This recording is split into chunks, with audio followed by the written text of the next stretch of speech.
good. Okay, so it would be a little bit of revision, and like always, and also give you some of the names of the stroke that you already know, and working on the neck and shoulder.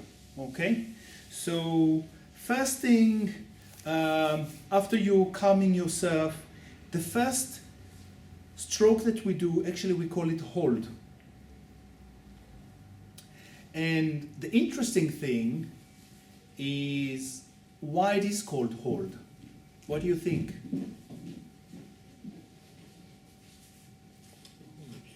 Why do you call it a hold? Yes? Is it because you're just placing your hands? Yeah. Can be that you're just holding your hands. Holding your attention. Holding your... Good, Attention. like that Exactly. one. You're more holding yourself, I think. Mm. You're holding yourself to start with, and just by you just listening. Very important. Take the time. You know, sometimes if you go to a theater show and there is this dramatic moment, and there is only one of the main actor on stage and they don't do anything, there is this moment of special, something special that happens. You want to build this moment. Good. What effect do you think that has on the person on the couch? Just make them feel secure and safe, isn't it? Help calm them? Yeah. What else? Anticipation, isn't it? You're sort of waiting for you to start. It's time to really, and also wherever your hands are is where their attention is. Mm-hmm. Wherever your hands are, they pay attention, and you'll find that they start to breathe in a different way and relax, and it's really very important, that piece. So you're tucking the towel underneath. Try not to have too many folds. Can I undo the bra? Good. The second treatment, basically called stroke. How can I call that? It's not strokes. Yeah, stroking. The appropriate name, the Swedish technique name called Effleurage, and just to make you confuse, it's a Swedish technique, but the name is in French. Okay? But go figure why. Yeah, I love that. Okay, so remember, the most important thing is the movement, right? Don't forget that. Move. I think effleurage actually means to skim the surface. So quite useful. again, you need to move with all what you have. Side to side. No rules as which direction. Yeah, you can do that light. You can do that a lot heavier. But the idea is really to just change, move, make yourself move. And we you know, it's not in our culture to move. We want to do the least amount and then suffer. So really move. Yeah. The third one is the kneading, moving the tissue. So you really want to move these muscles. Remember these muscles from yesterday? Yeah, on the side of the spine. Yeah. So you want to move them. So you need to be actually, if I would look where my head is right above the spine. I can't be here and do it. No, it's not going to work because there is no weight. Sometimes I even lift my legs, yeah, to do that. Now there is a difference between lifting my leg and then letting her know that I lift my leg. So you have to be quite careful, yeah? You have to be quite careful. So we did the fingers. What else we did last time, yesterday? Ringing. We did the alternating hands, remember that? Yeah. Yeah? And we did the ringing, Yeah. right? So you need to move the tissue. Yeah? Good. And then we did the knuckles, remember that? Yeah? And the back of the hand. Yeah? Good. Now we're going to work on different area, the neck and the shoulder. So come closer, please. And look at the spine and this rib cage. You see how strong it is? And all of it end in the neck. Look, the neck is so fragile, so thin. So although the neck is a continuation of the upper back, is a complete different area, because here you can press down. Would you like me to press down here? No. It doesn't feel right. It feels a lot more vulnerable. Shoulders, very strong muscles here. But when you go to the neck, you have to change the atmosphere there. You can't just do the same thing. Okay. So with this in mind, I'll teach you two different strokes, or effleurage. Remember the stroking, the movement. First one is called the diamond effleurage, and it goes like that. You take the hand down until here. Don't try. What we see so much is that. No. Up to here. You're going upward, fingers to fingers, moving your legs down, and then wrapping it up all the way to the hairline.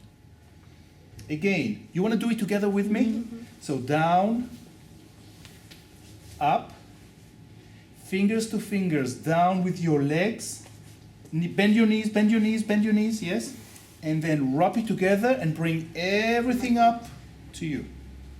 Again, down, up, bend your knees now, out, around back, all the way. It will take some time, so you need to practice it, okay? The second effleurage is the side to side. Good? So you need a lot of movement. Actually, the head almost, yeah? Go to the one side. So I start here with the base of my thumb, base of my wrist, and I end up with the finger, because I don't have space here in the neck. If you can't see, come to here, yeah, or into here, yeah. Or here. If you want to do one at a time, then do one at a time, yeah. If you want to do just one, okay. Now, the way I like to teach the neck is to teach you position where you can stand, and then try to let your hands do whatever they want. So where you can stand, if I treat this shoulder, I can stand on the opposite side, and then I can do certain techniques here. I can come from above, yeah, and then I can come and stand on the same side. Now, there is no right and wrong position. It's more to just give you variety of ways to do that. So let's do Petrissage, okay? So remember, the hold is light, Effleurage is moving, Petrissage is deeper, yeah? So we have this muscle here. Can you all feel it on yourself? Can you lift your shoulder and then take it down? It's the one you can pinch here, yeah? Do you feel it? Yeah. It's called the trapezius muscle. And it's very prominent and hard on a lot of people. So you using your fingers and your thumbs to clamp and press on this way, and then the other hand.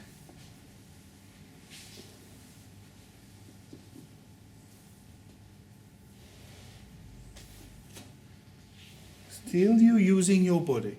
Try not to what they call park and massage. Yeah? So keep moving. Okay? You can come a little bit. You see, all the changes I do with my legs are the most important thing. So from here, I want to do that movement now. So if you look at my leg, I moved here and then I just press the shoulder downward. Not with my hands much, but with my whole body. And my hands kind of sticking there on the muscle.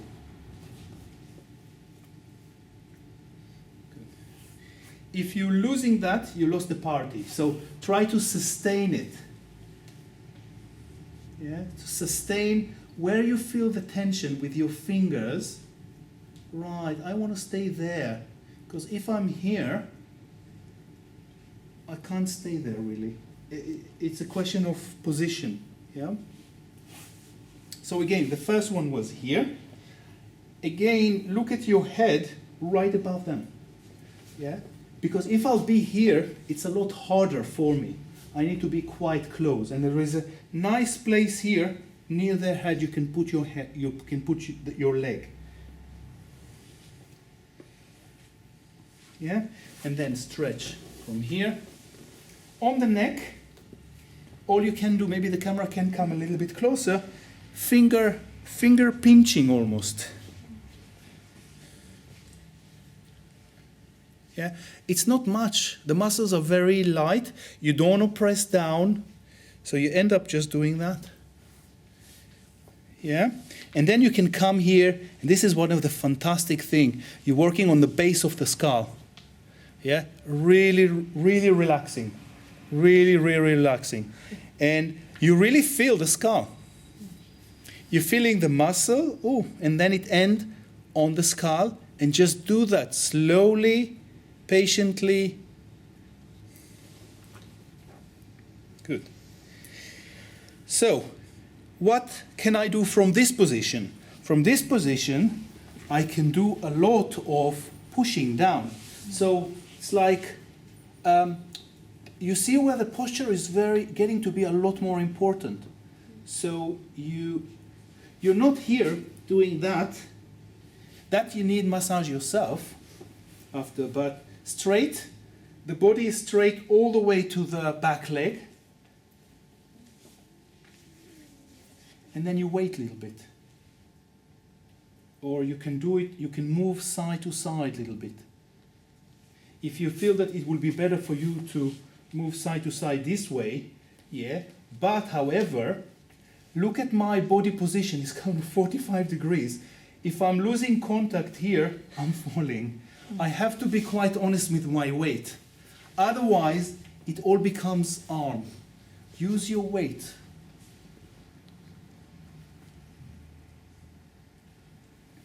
Good. With the posture, there are two positions I would like to introduce you. One I would call the scientist. This is the scientist. The scientist is someone who kind of look under a microscope and try to do the massage, and you see that the posture is actually very bad. So try to not need to look at what you're doing. You don't have to look at it, but you have to feel. This feeling called palpation. You want to be able to palpate. And if we see that someone is all the time concentrate on looking, we have blindfolds. So we'll put blindfolds, and you do that, and suddenly you don't need to look at it. You can't look at it. You have to feel. The second position is the royal family. Yeah, so you really, or the swan, you're just massaging it in a nice position, not too much, but you try to have a straight line almost from your head to the back ankle. Yeah, try not to break it. So straight line. Yeah, okay. So again, we did opposite side, this way, that way. Massage the neck, yeah, and then we came here, yeah, and then you can do pretty much the same thing, maybe even with one hand. Because two hand might be hard, you can try two hand. You can do that. You can go along the spine a little bit, yeah, still finger kneading. And then you can do that with one hand. So the other hand actually is kind of on their body. Yeah. And you can do the pull again. So there's not right and wrong, it's just whatever you feel comfortable for you. Now it may look simple, but you need to find comfortable way to hold our body and then pull, okay? Because try not to dig your finger too harsh, and communicate with the client to see what's going on in there.